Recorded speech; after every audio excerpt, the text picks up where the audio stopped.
Dios le bendiga, mis amados. Amén. Vamos a seguir con el poder de la iglesia. Hemos tocado el tercer punto sobre lo que es eclesiología. El primero es la definición, el concepto. El segundo es la unidad de la iglesia. Y este tercer punto que estamos viendo, que contiene aspectos importantes como qué autoridad tiene la iglesia, es el poder de la iglesia. La semana pasada vimos la introducción y demostramos a través del libro de los Hechos y a través de la historia de la iglesia que la iglesia tiene poder.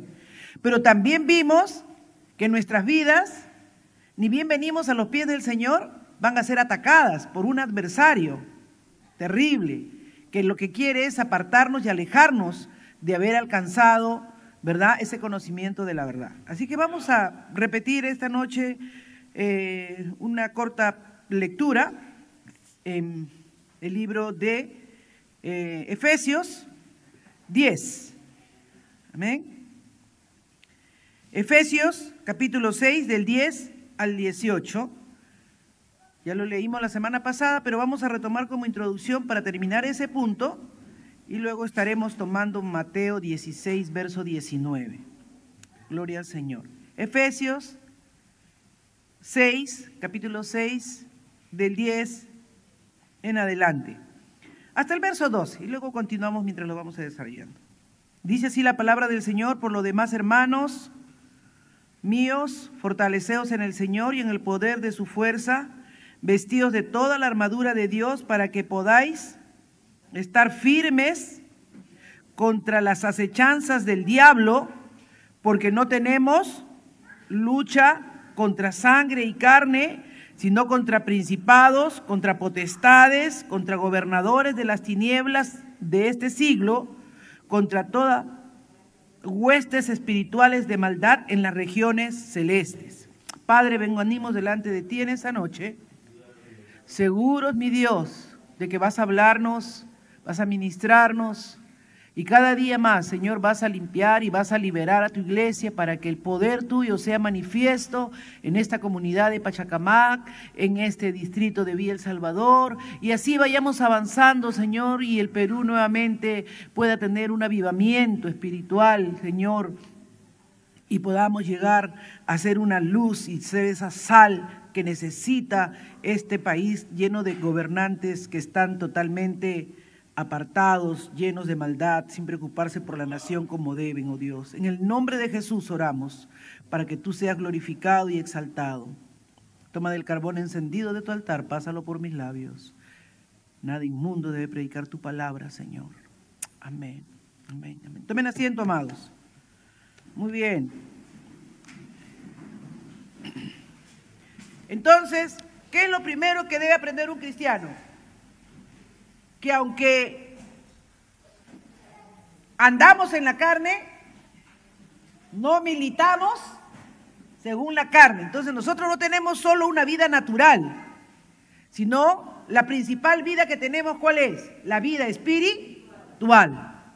Y Cristo Jesús, ¿verdad?, oró por esto, oró por ti y por mí, para que nosotros no nos quedamos desprovistos, porque el enemigo que tenemos supera nuestras fuerzas, supera nuestra energía, supera nuestras capacidades.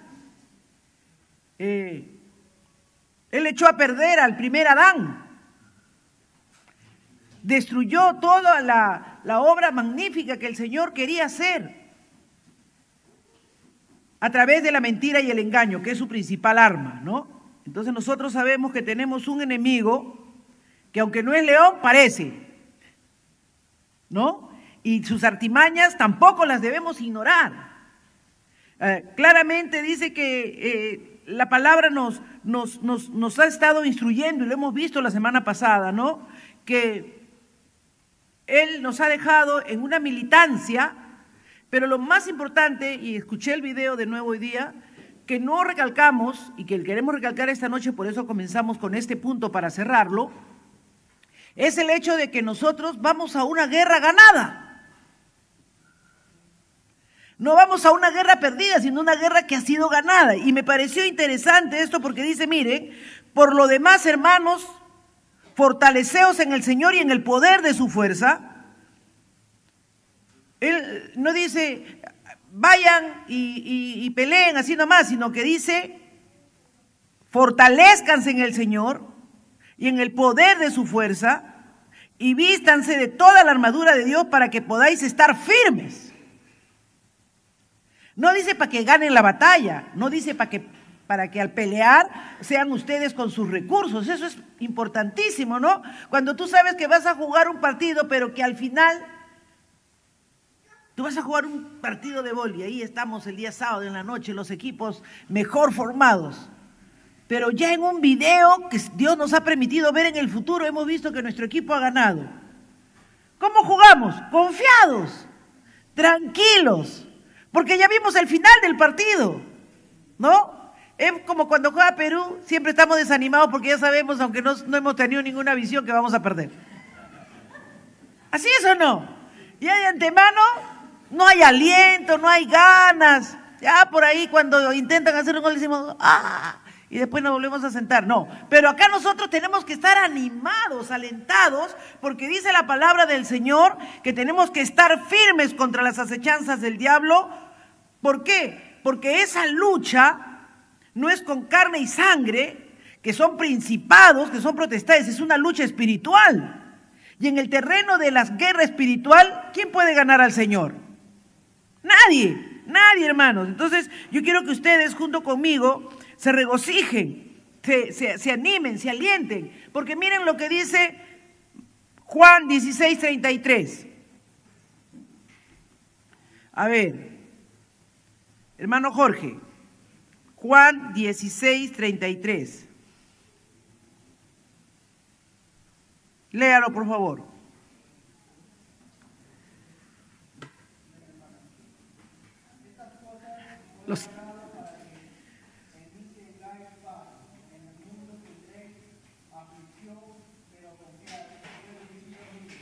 Aleluya, ¿se dan cuenta? No les estoy diciendo algo que yo quiero solamente arengarles o animarles. Jesús mismo nos está diciendo, les estoy hablando de que su lucha no es contra carne y sangre, de que su lucha es contra principados, contra potestades, contra gobernadores de las tinieblas, contra un enemigo astuto que se ha constituido desde que usted aceptó a Cristo Jesús, hermanos, como su Señor y Salvador. Él se ha constituido en su enemigo. Él no va a parar hasta el día en que cerremos nuestros ojos y vayamos a la presencia del Padre para tratar de destruirnos y para tratar de romper nuestra comunión con Dios. No va a parar, pero Jesús dice, confíen, está vencido. Dice que cuando Él en la cruz, y esto es bien interesante, yo encontré un pasaje que por demás me bendijo en este día. Vayamos a Colosenses 2:15. Hermano Pedro, lea Colosenses 2:15. Miren lo que Cristo le ha hecho al diablo en la cruz. Gracias, Señor.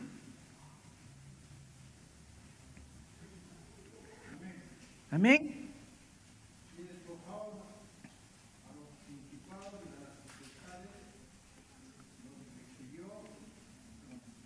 Muy bien. Y despojando a los principados y a las potestades, los exhibió públicamente, triunfando sobre ellos en la cruz. O sea, esos principados, esas potestades, esas fortalezas, Cristo los ha humillado, los ha descubierto, los ha anulado en la cruz y ha quitado el poder de la muerte, ha quitado el poder del pecado, nos ha dado la victoria a nosotros. Por eso dice, ¿no? Triunfando sobre ellos en la cruz, hermanos. Entonces, ¿pero qué pasa? A veces esas verdades tú no las guardas, tú no las repites, tú no las repasas. ¿Y qué hace el diablo? Es mentiroso, viene a acusarte con algo. ¿Por qué creen que la armadura de Dios, cuál es la función del yelmo? ¿Qué protege el yelmo, pues, hermano? La cabeza, ¿sí o no, Martín? Martín me hace así. La cabeza. ¿Y qué hay en la cabeza?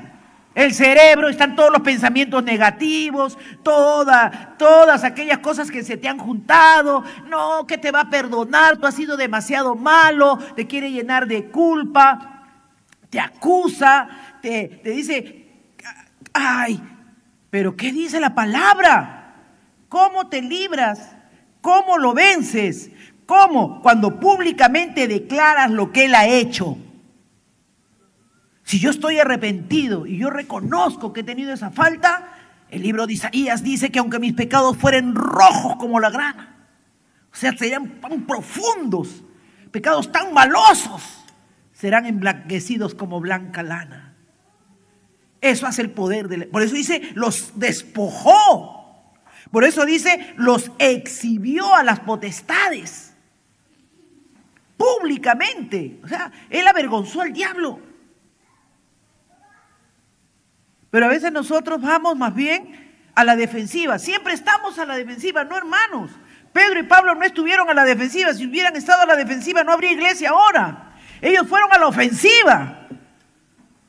Sí, libraron y atacaron todo argumento que se levantaba contra la palabra de Dios. Pero al mismo tiempo tomaron confianza y seguridad en esa palabra y la proclamaron sin temor. Una de las mayores cosas que el enemigo hace cuando no entendemos bien la guerra espiritual es que siempre estamos luchando contra nuestras debilidades y nuestros pecados, contra las luchas en nuestra mente. Ponte el yelmo de la salvación. ¿Qué quiere decir el yelmo de la salvación? Que tienes que tener certeza, convicciones en tu mente que nadie te las puede quitar. Porque la mejor forma, hermanos, de vencer las mentiras del diablo cuando nos quiere declarar la guerra espiritual, tenemos nosotros que recordar que somos hijos de Dios. Así que él no puede, hermanos, él no puede destruir, porque él va a querer atacarte a ti y a mí con nuestra nueva identidad en Cristo Jesús. Por eso dice, yo ya lo he vencido, y eso yo decía, Señor, no lo he remarcado la semana pasada, pero él ya venció. Y él te ha vestido a ti, más bien, con toda la armadura que necesitas para enfrentar sus ataques, sus asedios. Por eso dice, cuida tu mente, cuida tu corazón. No dice, con el escudo de la fe, o sea, todos los dardos de fuego se lanzaban en una guerra. Ustedes no han visto las guerras antiguas, cuando pelean los griegos, los persas, las guerras esas mitológicas, lanzaban unas flechas, le ponían brea ahí en la punta, la prendían y eran unos ataques feroces. Y así viene el diablo. Como ya no tiene, simbólicamente está queriendo que tú entiendas la magnitud del ataque que él va a hacer contigo. Ahora ya son más perfeccionados, ya no son pues flechas, ¿no? Ni darditos. Ahora miren usted el cielo de Israel. Pero hermana, usted tiene mejor que el domo que tiene Israel. Usted tiene la coraza. Usted es un hijo de Dios. Él puede lanzarle, así hermano, así como le salen 100, 200 misiles al mismo tiempo que le manda, así le manda el diablo a su mente. Por eso es que Jesús dijo, orando en todo tiempo. Ahora entienden por qué ahí, miren, si volvemos a este pasajecito, dice, estad pues firmes, ceñidos vuestros lomos con la verdad, vestidos con la coraza de la justicia y calzados los pies con lo apresto del evangelio de la paz, y sobre todo tomad el escudo de la fe, con los cuales podéis apagar todos los dardos de fuego del maligno. Pueden apagar todos los dardos. Tomad el yelmo de la salvación y la espada del Espíritu. ¿Saben cómo? La espada no solamente es para que te defiendas, la espada también es para que ataques. La espada tiene doble función, ofensiva y defensiva. Cuando él viene a atacarme con toda esa artillería, suelta 200 misiles, mi domo. Todas las promesas de Dios comienzan a hacer un cerco. A sus ángeles mandará. No, nosotros tenemos que ser como el profeta. Pero Señor, miren cuántos es el enemigo, es grande. ¿Cómo no ves que los que mayor son los que están con nosotros que los que están con ellos? Tenemos que aprender a ver el mundo espiritual, hermanos. Mayor es el que está en nosotros que el que está fuera de nosotros. Él venció. Él no nos ha dado una guerra. Sería triste, ¿no? Ay, a ver quiénes aguantan, quiénes resisten la guerra. Pero Él ha exhibido públicamente a nuestro adversario y lo ha vencido en la cruz. Por eso dice, por eso Pablo dice, aún no habéis resistido hasta la sangre. Nosotros tenemos que pararnos firme en esta verdad. Eso es la guerra espiritual, pararnos firme en la verdad de Dios, creerle a Dios y a sus promesas y a su palabra, lo que Él ha dicho, y sostenernos ahí. Alabado sea el nombre de Jesús.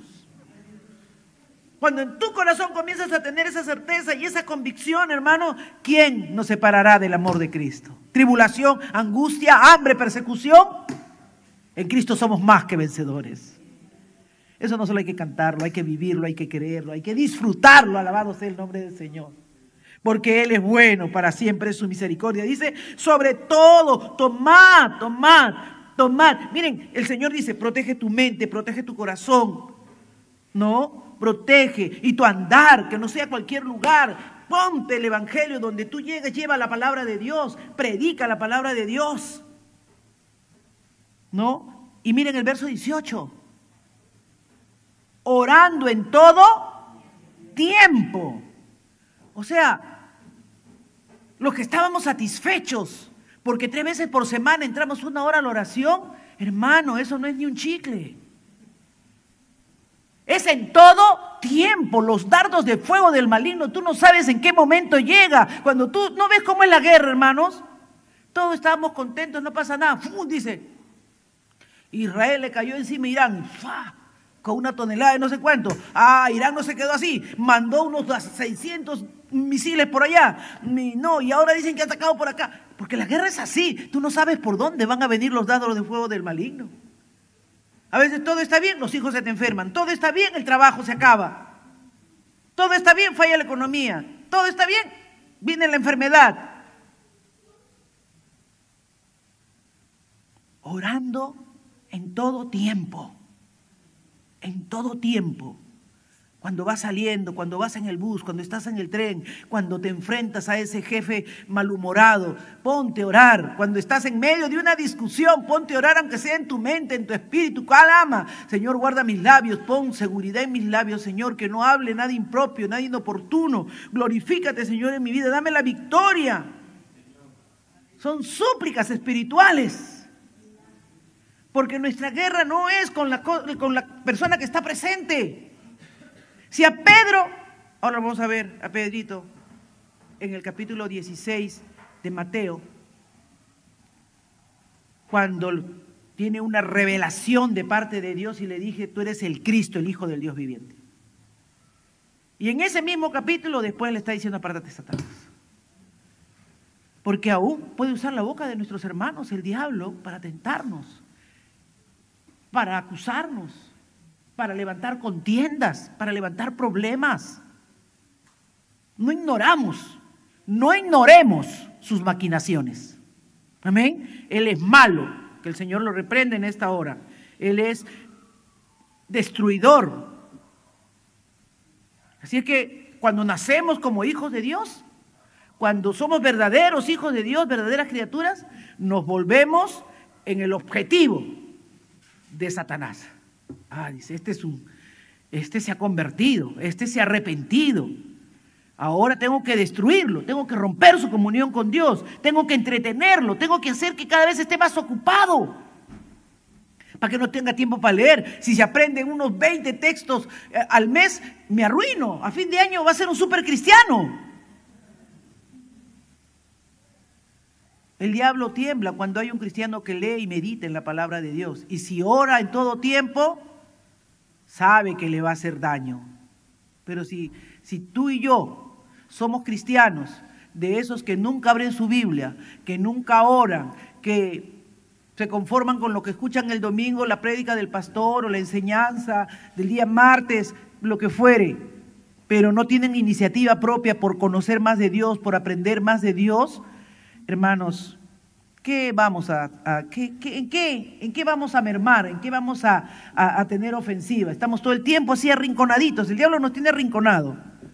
Me hace ver a esas escenas en este momento el Espíritu me muestra que cuando hacen la actuación los jóvenes de la escuela bíblica, ¿no? La joven que está atada, ¿cómo está? Así, ahí la ponen toda provocadita y todos los demonios bailando, atacándola, pasan con su licor, pasan con su cigarro. Bueno, los jóvenes hacen bien esa escena, ¿no?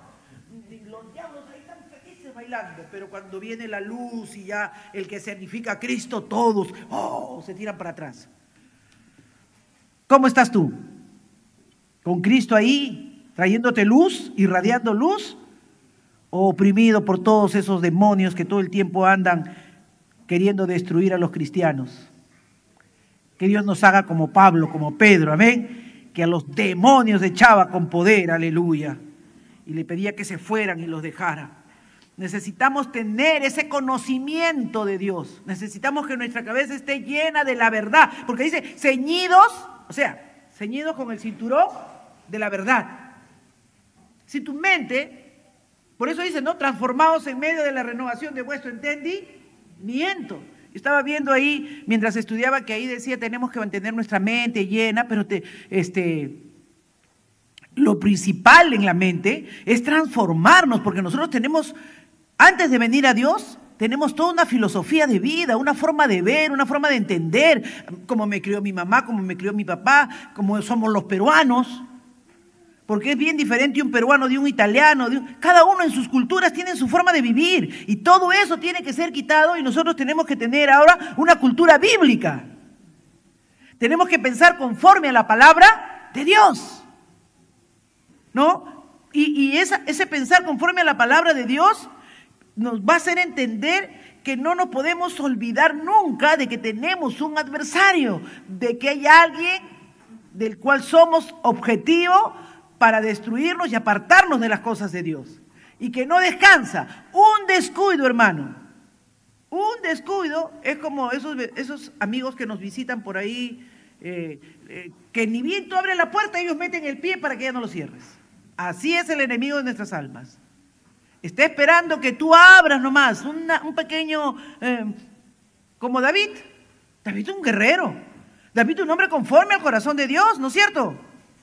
Solo una dormidita y una reposada. Una dormidita y una reposada. Dijo, no, esta vez no voy a la guerra, ya estoy viejo. Tengo que tener cuidado, hay que tener cuidado ya cuando estamos medio flojos.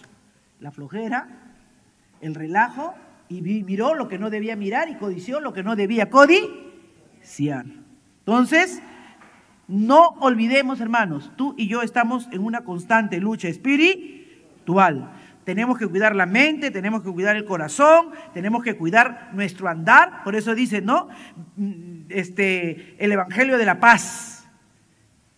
Tenemos que estar preparados llevando el Evangelio, tenemos que conocer todo el Evangelio, el yelmo de la salvación y la espada del Espíritu. 3 cosas importantes en la espada del Espíritu que creo que sí lo mencionamos la semana pasada, pero es bueno repasarlo. Es muy bueno repasarlo. La Biblia hay que leerla, la Biblia hay que meditarla, amén, y la Biblia hay que compartirla, porque estas 3 cosas hacen que tu mente esté activa en Dios. Muchos dicen memorizar no es bueno, pero la palabra nos manda a memorizar su palabra. En mi corazón he guardado tus dichos para no pecar contra ti. Así que debe ser parte en la escuela bíblica, donde sea, siempre insistir en la repetición de un texto o de un pasaje bíblico, en nuestros cultos de hogar, en nuestras conversaciones en la mesa de familia. Siempre dejarles un pensamiento, una idea clara, ¿no? Por ejemplo, Martín se reúne en la familia, en la mesa, oran, después de orar, conversan, dialogan sobre el tema que estamos tocando, sobre la guerra, la lucha espiritual, cosas de su propia cosecha con sus hijos, y le dicen, miren, estos pasajes también pueden ayudar. Porque a veces, hermanos, acá hablamos de Biblia, acá escuchamos, y llegamos a la casa y ya se quedó el tema ahí. Eso no, hermanos.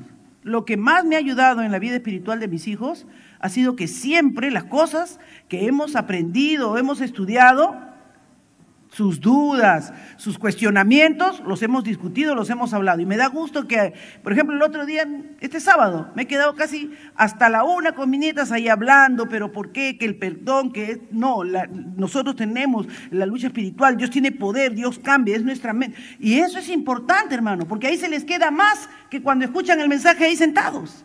Porque ellos me presentan sus argumentos, yo le presento mis argumentos. Me doy cuenta que ahora que ya están mayores ellas, tienen muchas cosas que cuestionar, ¿no?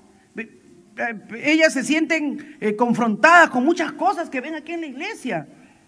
Y me comienzan a decir, no, este sí es nacido de nuevo, este no es nacido de nuevo. Le digo, la obra es del Señor, tenemos que... No, pero... Y ahí, hermanos, hasta la una casi compartiendo, y me daba gusto. ¿Por qué? Porque tenían ellos una concepción de la fe, ¿no? Pero como son jóvenes, le digo, claro, para ustedes les parece raro, le digo, pero después van a ver milagros. Cuando ustedes vean después de 10, 15 años a esa persona, tú vas a decir, de verdad Dios le cambió. De verdad si era cristiano, Dios hizo el milagro. Porque hermanos, Él nos acrisola a través de las pruebas. Nos vamos dando cuenta que separado de Él nada podemos hacer y cada vez nos hacemos más dependientes. Y el que cae y falla se levanta y se da cuenta que separado de Dios no puede hacer nada. No, hermanos, quien diga que acá no ha caído es mentiroso. Todos hemos fallado alguna vez, todos hemos pisado fondo espiritualmente hablando. Hemos tenido alguna cólera, algún resentimiento, algún rencor, algún malestar.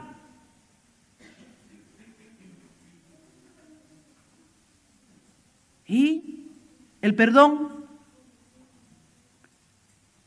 ¿Y el perdón? ¿Y el perdón?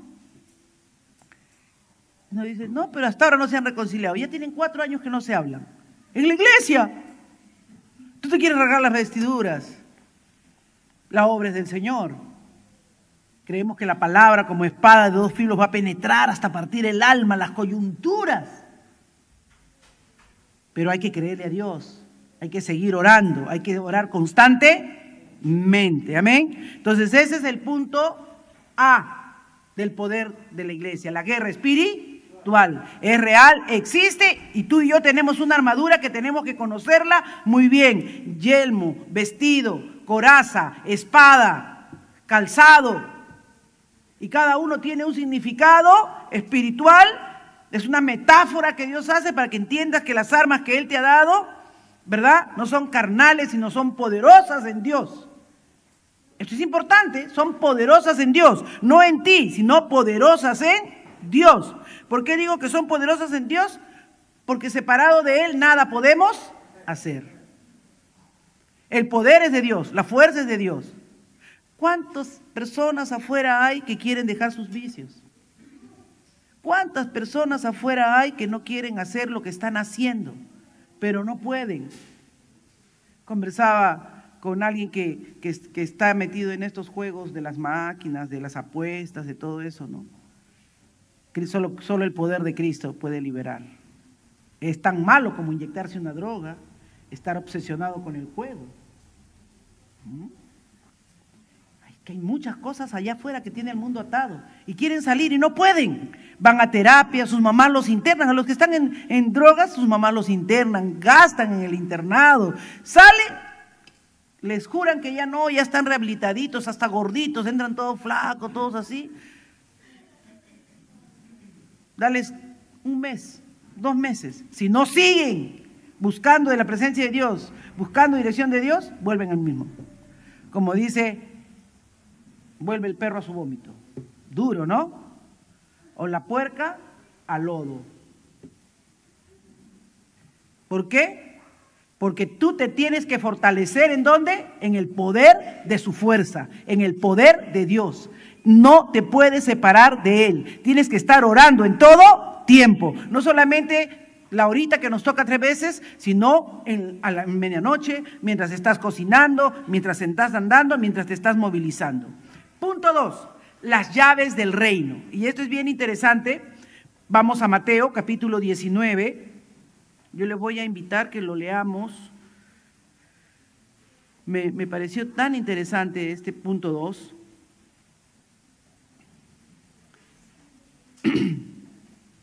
16, verso, vamos a leerlo desde el verso 13, ¿ya? Lo vamos a leer hasta el 20, del 13 al 20. Dice, viniendo Jesús a la región de Cesarea de Filipo, preguntó a sus discípulos diciendo, ¿quién dicen los hombres que es el Hijo del Hombre? Ellos dijeron, unos Juan el Bautista, otros Elías, otros Jeremías y algunos de los profetas. Él les dijo, ¿y vosotros quién decís que soy yo? Respondiendo Simón Pedro dijo, tú eres el Cristo, el Hijo del Dios viviente. Entonces le respondió Jesús, bienaventurado eres, Simón, hijo de Jonás, porque no te lo reveló carne ni sangre, sino mi Padre que está en los cielos. Y yo también te digo que tú eres Pedro, y sobre esta roca edificaré mi iglesia, y las puertas del Hades no prevalecerán contra ella.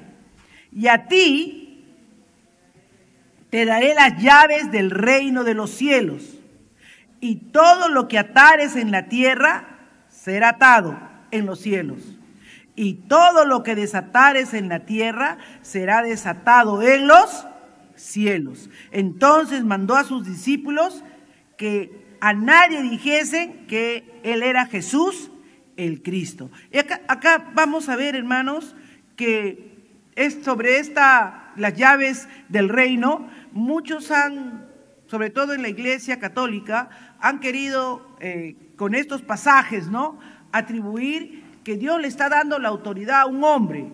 No, hermanos. ¿Qué estamos diciendo ahorita que estamos viendo la guerra espiritual? ¿En quién nos tenemos que fortalecer? En el poder de la fuerza de Dios. ¿Y en qué tenemos que descansar para atacar a las fuerzas malignas? En que Cristo Jesús los ha vencido en la cruz del Calvario. Él los ha derrotado y Él los ha exhibido públicamente en la cruz. Es su obra en la cruz lo que vence. Y es Dios quien tiene el poder. Y Jesús dijo por eso, les conviene que yo me vaya, porque cuando yo me vaya enviaré el Espíritu Santo. Y el Espíritu Santo es la promesa que Dios va a dar a su iglesia. Por eso hablamos de la unidad de la iglesia, que la iglesia tiene que ser un cuerpo unido, concertado, bajo un mismo espíritu. Entonces, ¿por qué les digo todo esto? Porque ha habido la creencia que esto es el acto donde se constituye el papado. No se puede constituir nada aquí, porque Dios está hablando de su autoridad. Y Dios está hablando que su autoridad ahora la está dando a la iglesia. Recuerden, cuando Dios llama a Abraham de Ur de los Caldeos, lo llamó para hacer ¿qué cosa? Un pueblo, una nación santa, ¿o no? Para que a través de ellos Dios mostrara ¿qué cosa? Su grandeza, su fidelidad, su misericordia y cómo Dios bendecía a los que obedecen y guardan sus mandamientos. ¿Pudo el pueblo de Israel? No pudo. Fracasó, perdió. Ese pueblo, ¿verdad?, tenía poder y autoridad, pero su poder y autoridad estaban centrados en ¿qué cosa, hermanos? ¿En qué cosa estaban centrados su poder y autoridad? En que Dios los reconocía como su pueblo, como la nación santa, como escogidos por Él, pero a los suyos vino y los suyos no le recibieron. Que Dios permita que en esta noche el Espíritu Santo les ilumine, como me ha ido iluminando a mí en estos días, como me ha estado ministrando a mí. Y como los suyos no lo recibieron, entonces, ¿a quién le ha dado ahora el ser su pueblo, el tener esa autoridad para que nuevamente haya una nación santa, un pueblo adquirido para la alabanza y la gloria de su nombre? A la iglesia. A la iglesia. Llamó a los discípulos para que ellos constituyeran la iglesia, el que sería, y Pedro lo dice ahí en primera de Pedro, ¿no es cierto? O en segunda capítulo 2 es, vosotros pues me seréis, ¿qué cosa? Una nación santa, real sacerdocio. Sí. Dice, desechando pues toda malicia y todo engaño e hipocresía, envidias y todas las detracciones, desead como niños recién nacidos la leche espiritual no adulterada. ¿Qué habían hecho los judíos? Habían adulterado la palabra, habían puesto yugos pesados, habían hecho de la casa del Señor una cueva de ladrones. Vosotros habéis hecho de mi casa, que debía de ser casa de oración, una cueva de ladrones. Han puesto para los sacrificios, para el perdón de pecados, venía el hombre que había criado y alimentado una ovejita, una corderita perfecta. Dios decía, no, está media, no está tan blanca. ¿Por qué? Porque ellos tenían el comercio de vender en la puerta los animales para el sacrificio. Y puede ser que afuera no hubiera una tan perfecta, pero como lo habían comprado ahí, decía todo está bien. Habían corrompido el servicio, habían corrompido el sacrificio. Ya no era casa de oración, era negocio de mercaderes. Por eso Jesús se indignó tanto que tuvo que botarlos del templo. Hermanos, nosotros como iglesia tenemos que recordar la razón de ser. ¿Por qué? Porque esta es nuestra oportunidad. Esta es la oportunidad de la iglesia. La iglesia tiene que recuperar la autoridad que ha perdido. Nosotros hemos sido llamados para ser sal y luz. Y no para estar escondida bajo el almud, sino para ponerla sobre el candelero. Para que alumbre en medio de las tinieblas. Y dice, desechando toda malicia, toda hipocresía. ¿Qué le dice el Señor a los fariseos y a los saduceos y a los escribas? Hipócritas. Hipócritas.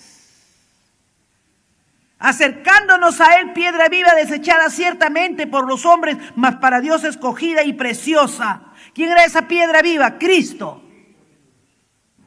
Vosotros también como piedras vivas sed edificados como casa espiritual y sacerdocio santo para ofrecer sacrificios, ¿qué cosa? Espirituales aceptables a Dios por medio de ¿quién? De Jesucristo.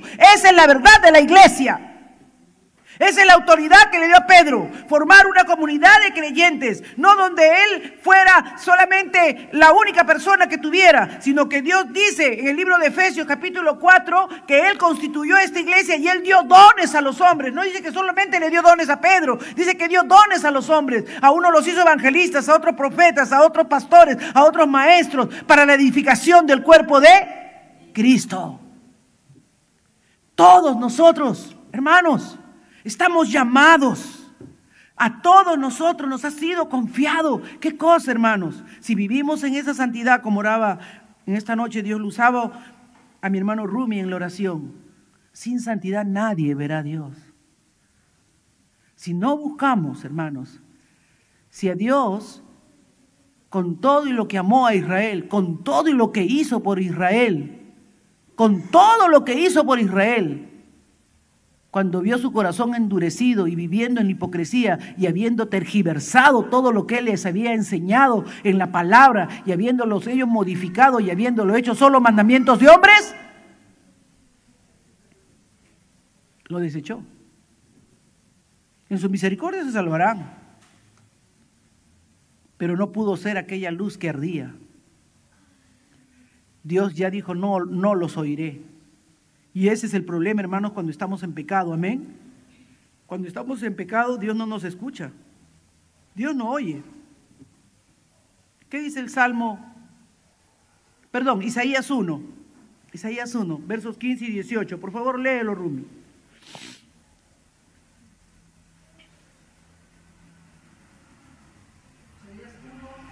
Del 15 al 18.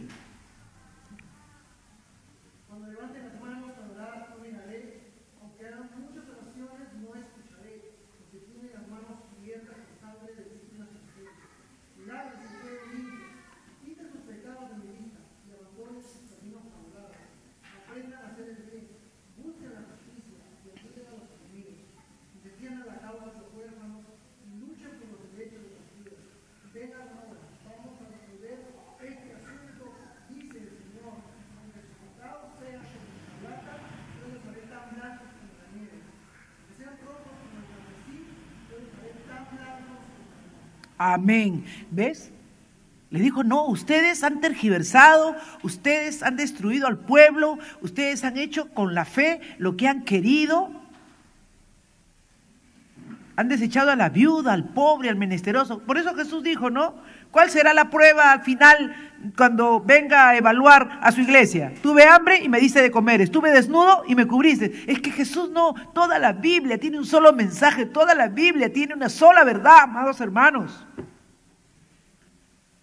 Una sola verdad. Cristo Jesús viene por una iglesia sin mancha y sin arruga. Despertemos del letargo en el que hemos caído. Busquemos a Dios mientras pueda ser hallado. Llamémoslo en tanto está cercano. Que no podamos oír nunca esas palabras que dijo para el pueblo de Israel. No los oiré. Oh, qué dolor da eso a nuestro corazón, hermanos.